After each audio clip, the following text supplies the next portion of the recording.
Welcome to the Nerd Party.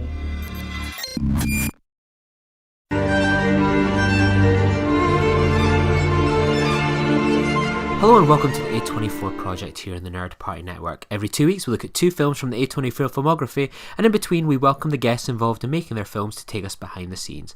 In this episode we review Never Goin Back and A Prayer Before Dawn, and joining me as ever is the sandwich bun to my lewd act, Dallas King. It's a very niche but topical reference. I like it. Yes. I've now got images of Sausage Party. I was going to say Sandwich Party. That's maybe the sequel, but Sausage Party with I don't think I'll ever get that final orgy scene out of my head. We're crossing paths with a potential Annapurna Party podcast there. Yep. So, in A24 Hour news, the trailer dropped for Green Knight. What's your initial reaction to the latest film from David Lowery, the genius behind A Ghost Story, Dallas? Well, I was very, very excited when the news sort of struck that he was going to be making another film with A24. I went on to Wikipedia to research the story of the Green Knight because they believed it was going to have some sort of reference to the King Arthur sort of legend of Galwin the Green, and it looks like it's sticking fairly faithfully to that. I'm sure there'll be a twist or an update to the story, so it doesn't play out exactly how we expect. But I was actually quite surprised by the trailer, even though it's David Lowery who did sort of Ghost Story, but he's also had quite a varied back catalogue. We know The Old Man and the Gun, and even sort of Disney's Pete's Dragon as well. So to see a film which would probably be more in keeping stylistically, I would have said, with the work of sort of Robert Eggers and Ari Aster, especially down to the sort of casting of Ralph Ineson and Kate Dickie in there, it did almost seem like a sort of almost like a Witch follow-up. So, but I mean, the look of it looks fantastic. I mean, Dev Patel is a very sort of underrated actor. I think he's really starting to come into his own. He was in Skins over here in the UK, sort of had a big splash with Slumdog Millionaire, but then sort of retreated into the sort of background for a while, but sort of coming back in with sort of Lion, and then Personal History of David Copperfield. I thought he was fantastic in that, so I'm really excited to see where he goes with this character and the sort of supporting cast with like the likes of them, and then including sort of Joel Edgerton and I think it's Alicia Vikander as well. It's definitely up there on my most anticipated list for this year, and I think its potential to get a lot of people talking about it on Twitter. So, and it's quite interesting that even the people over in the UK are referring to it as an A24 film, because A24 is technically only an American distribution company, but I think we've now reached the stage where A24 has now global recognition, and I think we saw earlier this year with The Lighthouse, where even though it was released by Universal over here, everyone still kept calling it an A24 film. And yeah, I think good on them for sort of achieving that sort of niche hipster brand. Yeah, I guess so. I mean, what I suppose me and you have discovered really is that, people seem to struggle to tell the difference between A24 films that are distributed, so that could be something like the two films that we're going to discuss today, and A24 produced films like, say, Midsommar, Hereditary, that end up being made, kind of financed by A24 and then distributed by them in America, but say overseas, like The Lighthouse ends up being kind of released by Universal. But their brand has certainly gone from strength to strength, and for Green Knight I've avoided what the plot is. I've never sort of read up on the subject. I want to kind of remain in the dark on this one, but that trailer was a hell of a mood piece, and I'm really excited to see what comes next. It's a hell of a cast, and I'm just so kind of curious to see what this story is going to be. And Dev Patel is, as you say, is going from strength to strength, so it's really exciting to see him. And seems like one of these films I just can't wait to discuss in a future episode. So we lost one of A24's most prolific actors from The Souvenir Part 2, but Robert Pattinson, who is currently in our neighbourhood, currently in our neighbouring Glasgow shooting The Batman, will return alongside Claire Denis in a movie set during the Iran-Contra scandal in 1984, The Stars at Noon. And joining them will be Once Upon a Time in Hollywood's Margaret Qualley. So, Dallas, what do you know about this one? The plot synopsis that we've been given for it is that, set in 1984 during the Nicaraguan Revolution, the film follows a mysterious English businessman and a headstrong American journalist who strike up a passionate romance. They soon become embroiled in a dangerous labyrinth of lies and conspiracies and are forced to try and escape the country, with only each other to trust and rely on. So what do you make of this exciting news?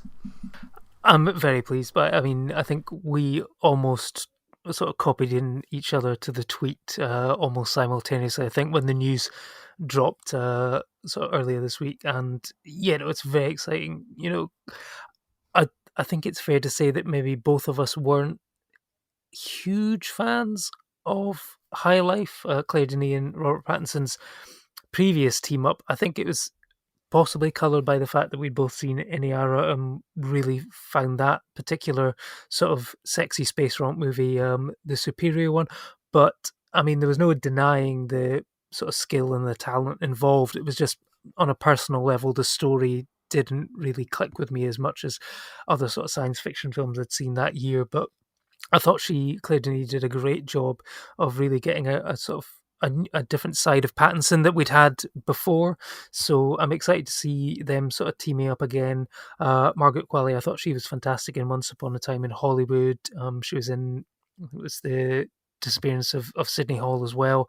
So I think she's a really exciting young actress on the rise. So it's going to be great to see them sort of team up as well. But you know, I mean, this now puts Pattinson in, you know, firmly in the lead in terms of the. I think there was a Twitter thing earlier I saw today, and it was basically the face of A24, and you know, he really has come, you know, a world away from Twilight. And I think, yeah, I'm like always excited to see his name next to the A24 brand, and I think it's going to be exciting to the point where, you know, I'm sure that some people will probably call The Batman an A24 film when it comes out in 2021 as well. Yeah, absolutely. And next week, we're going to be actually joined by Claire Tran, who recently starred alongside Robert Pattinson in Claire Denis' High Life. So here's a preview of that interview. God, that was a smooth segue.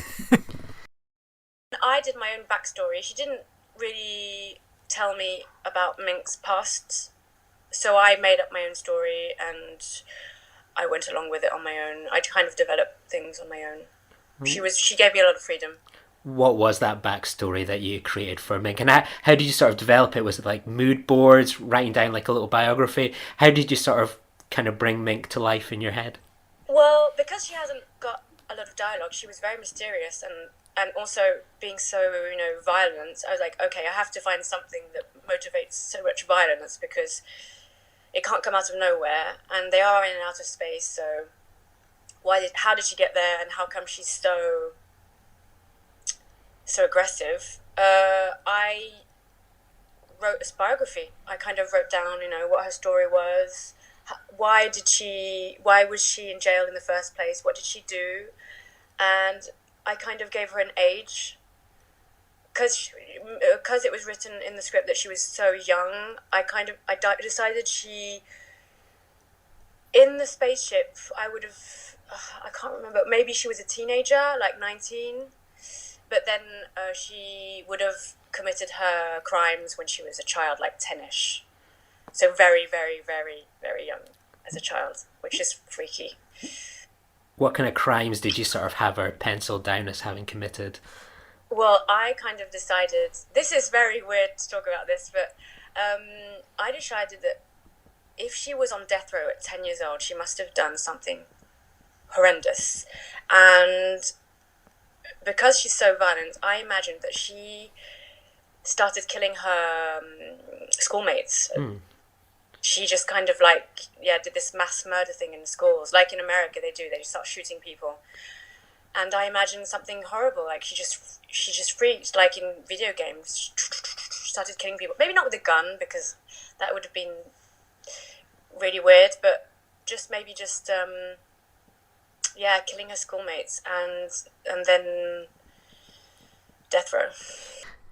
So it's been a while since we've kind of rounded up who's coming on to the show. So in addition to the already previously announced guests of Kyle Newman, the director of Barely Lethal, Claudia Chiney from Midsummer, and Low Tide writer-director Kevin McMullen, we've got future episodes dropping with Menasha's writer-director Joshua Z. Weinstein, the star of Ulrika from Midsummer, Rebecca Johnson, Augustine Frizzell, the director of Never Goin Back and the opening episode of Euphoria, and also an appearance from Incretia and A Ghost Story, and Imogen Lewis from 8th Grade, and hopefully a few more that we can announce in the coming weeks. So plenty to keep an eye on in the coming weeks and months on the A24 project. I think we are literally going to be a weekly podcast all the way until about August at this stage, so it's all very exciting. I think we're going to run out of films before we run out of guests at this rate, I think. But this is how we win. As you know, our guest last week, Wayne Diamond, would have said, from Uncut Gems, this is how we win.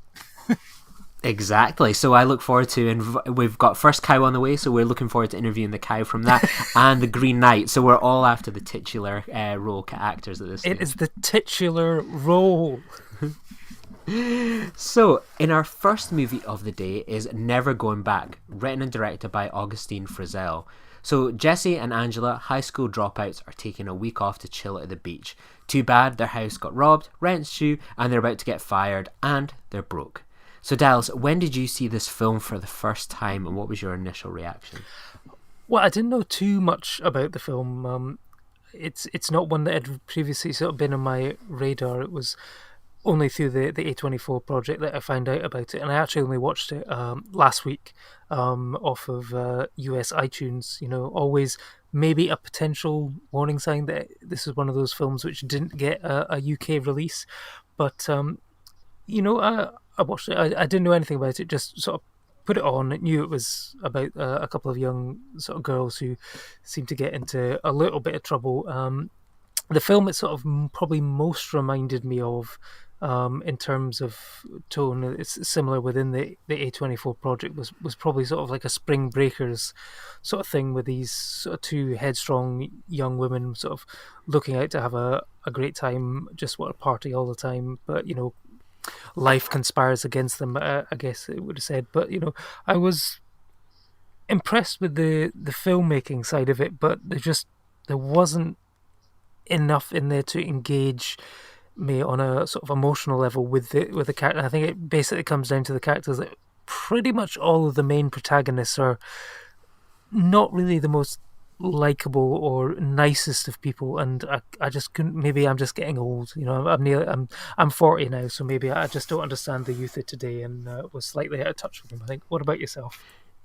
So what you're trying to say is that you don't like people that maybe eat a couple of prunes in like the supermarket, maybe dress with like their kind of hot pants with their bum showing out. Is that what you're trying to say to the Oh, girls? I don't like grazers at the supermarket getting their dirty little fingers in around the nuts and stuff like that. Oh, no. Hygiene, people. I mean, hygiene. Terrible. And next you'll be telling me that you're now owner of a sandwich bar as well. A vegan sandwich shop, yes. I'm opening a vegan sandwich shop, yeah. Vegan mayo on the bun. For me, I caught this film last year, sort of as part of my 52 films by women challenge. I picked up as a 99-cent rental, and I was actually really taken with it. And what I quite liked about it is that there's a lot of comparisons between this and Superbad, for example. And what I kind of find is that there's been a lot of films in the past few years where, like Never Goin Back, alongside things like Booksmart, etc., is that you have these female-led lead characters, a film written and directed by a woman, and it's maybe not getting the attention it deserves. And I think there's something to be said about that, to be honest. Because what I like about Never Goin Back is that there's been the usual lazy comparisons. It's like, it's Superbad but for women, and I'm pretty sure that got recycled for Booksmart as well. But what I like a lot about this film, and I enjoyed it particularly on the rewatch as well, is that these are pretty sensible women by and large. They are working class characters, and we don't often get to see that in sort of teen movies. They seem to be really focused on teenagers that are pretty well off families. Maybe they're hipsters. They consequences of their actions will often be perhaps on their relationships, whereas this is like the things that go wrong to them in the situations they find themselves in ultimately kind of threaten their livelihood, whether that's their job, being able to afford a holiday. And that's something we don't often see the consequences of play out in sort of the teen movies. And I thought Never Going Back did a really effective job of portraying a different kind of class of character in them. Yeah, no, I mean, what story-wise, it is, if you were to read the plot about these two girls who are saving up to go on a beach holiday and whatever, and I don't want to get into any spoilers, but essentially how the film starts is they've booked the holiday, and then life is conspiring against them over the fact will they actually be able to go on this holiday, because basically the money becomes an issue, and the more they try to alleviate their situation, the worse it seems to get.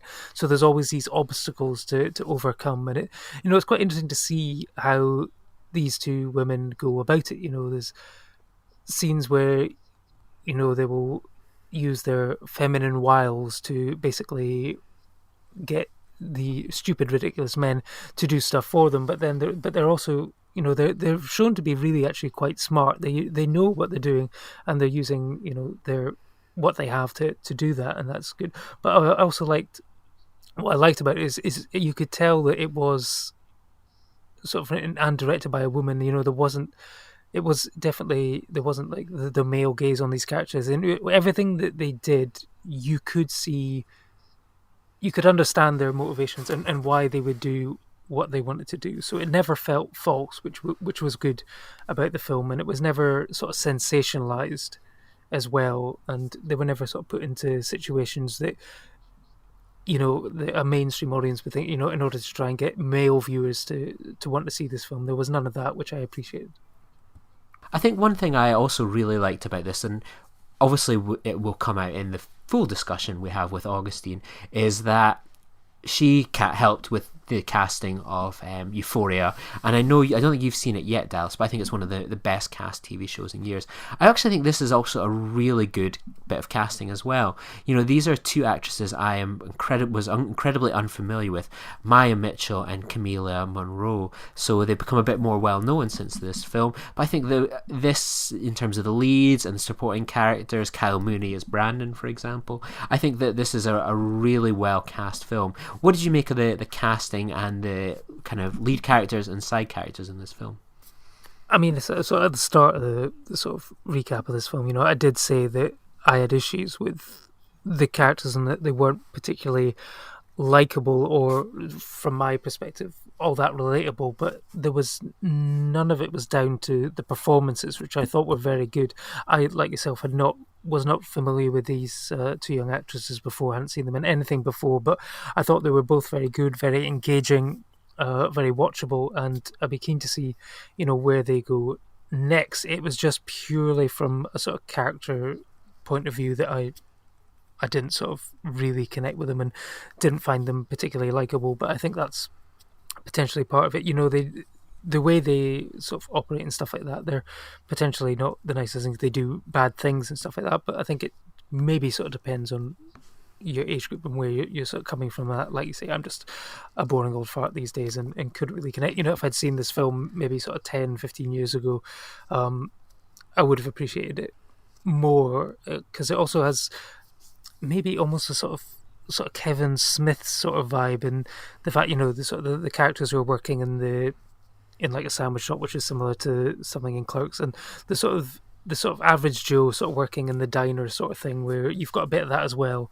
I like that, but I mean, I thought they were good, and also the sport characters. Yeah, Kyle Mooney was a standout as well. I thought as Brandon, with that amazing haircut that he's got as well. I thought.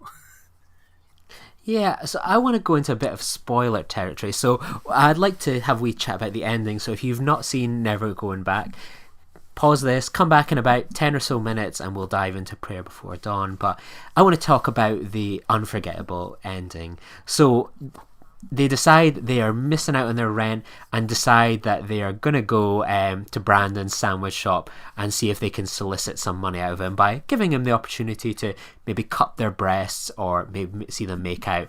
But the individual from earlier on that they confront at the grocery shop returns to this sandwich shop where he is the owner of it, and things start to unravel in quite a grotesque and unforgettable way. So we'll keep it kind of a bit general like that. So what did you make of this ending? Did you find it as unforgettable as me, where everything that's been building into this film comes in an absolute crescendo? I have to admit, I was surprised by the return of that character. I thought that was a nice way to sort of bookend the whole thing, because you thought it was just going to be like a one-off interaction, but then I like the way it all sort of tied together, and it was really the sort of the final third of the film where it really started to come together for me, and any sort of previous sort of misgivings I had kind of melted away. I think it started with the sort of scene where they get fired at the from their job, and one of the things I really liked about this film was the use of music in it, and two tracks in particular, and the fact that the girls, while high, go back to work to get a dressing down from their boss, and it just sort of cuts to this Michael Bolton song, How Am I Supposed to Live Without You, while they're looking at people's waffles and stuff like that. They're just dreaming of waffles, and then they're sort of talking to each other about, do you think the boss is going to figure out, that we're high? And then it just pans to him in the room with him going, yes, I can hear you. I really liked that moment. I thought it was a great piece of comedy. And then, like you say, the crescendo of bodily fluids in a rather violent and projectile form.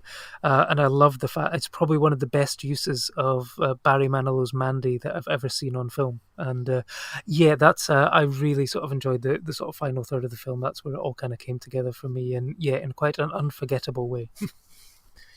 Yeah, I think when you kind of touch on it there, sort of the scene where they turn up high to their workplace, turning up in wet uniforms, their time in jail, this ending. I think this film is made up of so many great experiences, little moments as well, that kind of really make it kind of quite a memorable teen film for me. And I think I find it to be a pretty underrated film. I don't think it's got any sort of UK release, which is really frustrating, because there's definitely an audience for films like this. And I just think, this is definitely an underrated film. But I think what's been kind of proven is sort of with the cast, Augustine Frizzell, that this film has become a bit of a calling card, and they've continued to go from strength to strength since. So, I think that the right people have kind of caught Never Going Back, and I think that, I'm excited to see where these people's careers go over the next few years. So I think Never Going Back is definitely a film, really good running time, plenty of laughs, great cast. I thought it was a real pleasant way, and I was glad to rewatch it again. Yeah, no, I mean, sort of, I had sort of a lower rating than you, but I did enjoy it. It just didn't make as much of an impact on me as it did you. But I think, like you're saying, I think it's a film which I think deserves a bit of a wider audience, and I'd certainly recommend that if anyone did sort of watch Booksmart last year and really enjoy it, I think it's something that a huge proportion of that audience would get a kick out of. And definitely if you're also doing like the 52 films by women sort of challenge this year, it's definitely one to put on your list and catch at some point. And who knows, it's probably the kind of film which hopefully maybe will sort of appear on Netflix at some point over here in the UK, because I think they've got quite a lot on the US Netflix catalogue. So I expect it should turn up at some point, and it's definitely worth I think like around about the 80-90 minutes of your time anyway. So it's not going to outstay its welcome. No. So let's move on to our second film for the day, A Prayer Before Dawn. So this is the true story of an English boxer, Billy Moore, who was incarcerated in one of Thailand's most notorious prisons as he fights in a Muay Thai tournament to earn his freedom. So Dallas, when was the first time you watched this, and what was your reaction to it? Well, it was actually yesterday was the first time that I watched this film. It's a film which I was aware of, I just had never really got round to watching it. I think it had a reasonably small release in the UK, but I remember it did get quite a lot of critical acclaim. I think it was the British Independent Film Awards. I think Joe Cole actually won Best Actor. I think it was late 2017, early 2018 for that. And it sort of piqued my interest, but it was just one which I'd never got around to, and I managed to get a copy of it from the library and put it on yesterday, and it was a very, very sort of intense and really sort of difficult film to watch in places, and it was, yeah, it certainly left an impression. What about yourself? Yeah, I caught this one just a few weeks ago, and this was actually my last A24 film that I had to catch. I was kind of forever waiting for it to become like a bit of a cheaper rental on iTunes. This is one that has been kind of evaded me for a little while, so I kind of finally got up to date with A24 releases, and this had the honour, eventually it will be overtaken soon by something like First Cow, but yeah, it was kind of got to the end of that A24 journey. So yeah, I really enjoyed this one. It seemed to be getting a lot of buzz from, I think you find sometimes that when people say, what's an underrated A24 film? You'll see people like talk about things like Spring Breakers or something like that. And you're like, no, it's one of their most acclaimed or well-known films. A Prayer Before Dawn is one of these underrated, perhaps, A24 films where it hasn't perhaps had the largest audience.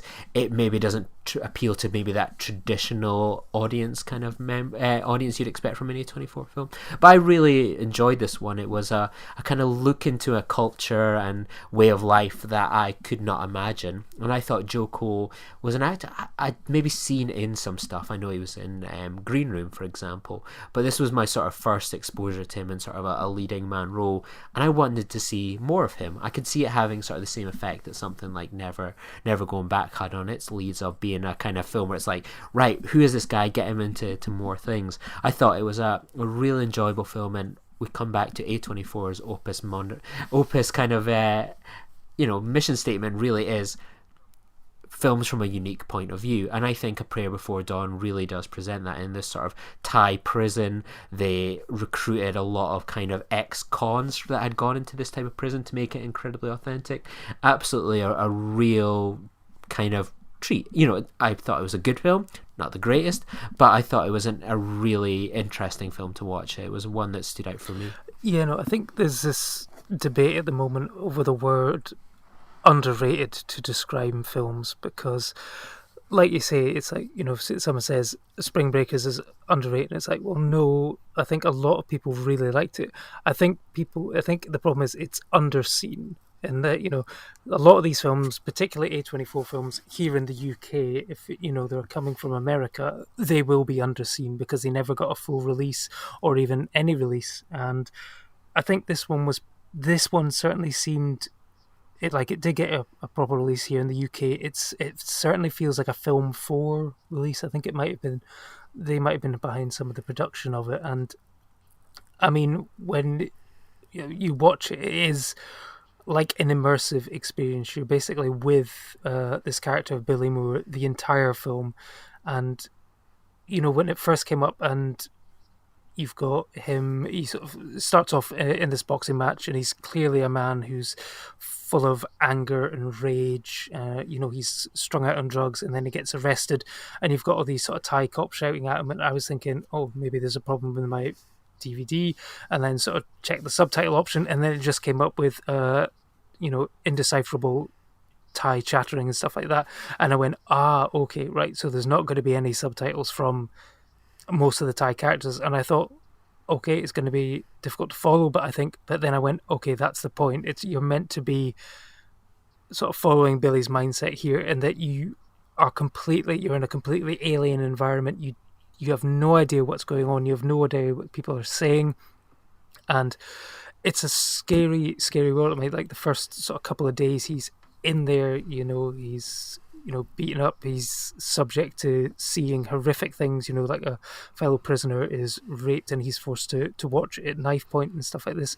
And then you've got the suicide, and you've got the drug abuse and stuff like that. So you really it's a really tough film to watch. And I think one of the sort of strengths of it is, like you say, it feels real and authentic, because like you say, they had all the extras, and some of the characters are played by real former Thai prison inmates, not current ones. It wasn't filmed in a real prison at that time. It's all potentially reformed, or maybe still doing bad things, but hey, they're still very well acted and stuff like that. And it was really, really sort of harrowing watch at times. And those.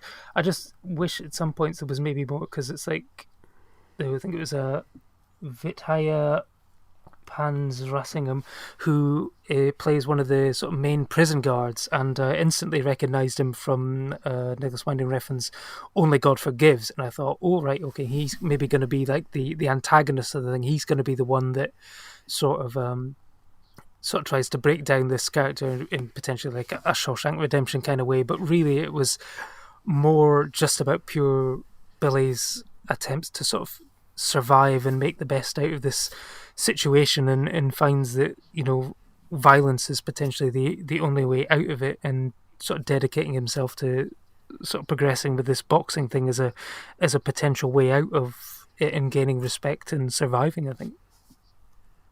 Yeah, does this convince you to check out the book? Obviously you rented this DVD from the library. Would you rent the book A Prayer Before Dawn, My Nightmare in Thailand's Prisons? I mean, I think I would probably want to learn a bit more about the story, because it is actually a film which is very sparse and minimal in terms of dialogue. So I mean, that's one of the real strengths of Joe Cole's performance, is that he has to basically deliver everything that he's thinking and whatever through his face and his eyes and stuff like that. It's a very sort of physical performance that he has to deliver. He doesn't really get the opportunity to have any sort of long monologues or dialogues with any particular characters, or there's no internal voiceover or anything like that. He has to do it all with his being. So it would be interesting to sort of read a bit more about just exactly what he was going through, and maybe what's happened to him since, because I don't know if it's spoilers to say. I mean, the film's been out for a couple of years, but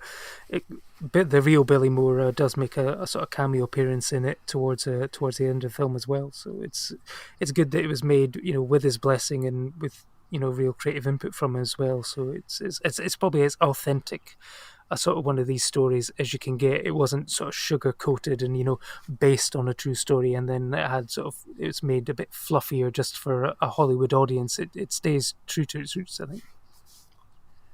They should have used the real life Billy Moore as obviously as an ex-convict in a Thai prison, and just had him as a background extra or something like that, just kicking around. That would have been a real meta use of an ex-Thai prisoner for the film, or maybe that's just me. So any final thoughts on A Prayer Before Dawn, Dials? I think it's definitely one that deserves a wider audience. It's not going to be for everyone. It is a really sort of tough and harrowing watch. It's not maybe as viscerally shocking as maybe Joe Cole's other film in the A24 catalogue, Green Room, which has some really truly sort of horrific moment, but that's more from a sort of thrilling thing. This will take you to a very, very dark place, but hopefully like I did, when you will emerge with a little bit of hope at the edge. But it's certainly made me vow to, if I ever go to Thailand, never to fall foul of the law, because I certainly don't think I would survive very long in a Thai prison, that's for sure. No, you might do a really good vegan sandwich, but you're not going to be able to do sort of a Prayer Before Dawn style Thai bout. So I would have more confidence in you surviving in the Never Going Back universe than A Prayer Before Dawn. So we will return in 2 weeks to review Slice and God Help Us, The Children Act. I can't believe I've got to rewatch that film. But until then, you will have our interview next week with Claire Tran, and we'll talk with you again in 2 weeks' time. But thanks to everyone for listening, and be sure to leave us a 5-star review on iTunes and so on. We really appreciate it and help spread the word. And we've had a new one recently, and it's greatly appreciated. So until next time, goodbye.